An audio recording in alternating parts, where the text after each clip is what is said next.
கிறிஸ்துவுக்குள் பிரியமானவர்களே, இன்றைய இறைவார்த்தை மார்க் எழுதிய நற்செய்தி 8ஆம் அதிகாரம் 14 முதல் 21 முடிய உள்ள வசனங்கள்.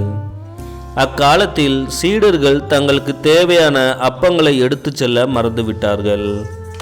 படகில் அவர்களிடம் ஓர் அப்பம் மட்டுமே இருந்தது.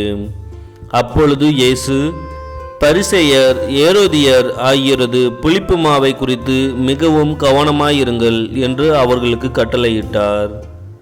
அவர்களோ தங்களிடம் அப்பம் இல்லையே என்று ஒருவரோடு ஒருவர் பேசிக்கொண்டிருந்தார்கள். இதை அறிந்த இயேசு அவர்களை நோக்கி, நீங்கள் உங்களிடம் அப்பம் இல்லை என ஏன் பேசிக்கொள்கிறீர்கள்? இன்னுமா உணராமலும் புரிந்து கொள்ளாமலும் இருக்கிறீர்கள்? உங்கள் உள்ளம் மழுங்கியா போயிற்று? கண்ணிருந்தும் நீங்கள் காண்பதில்லையா? காதிருந்தும் நீங்கள் கேட்பதில்லையா? ஏன் உங்களுக்கு நினைவில்லையா? 5 அப்பங்களை நான் 5000 பேருக்கு பிட்டு அளித்தபோது மீதியான துண்டுகளை எத்தனை கூடைகள் நிறைய எடுத்தீர்கள் என்று அவர் கேட்க, அவர்கள் 12 என்றார்கள்.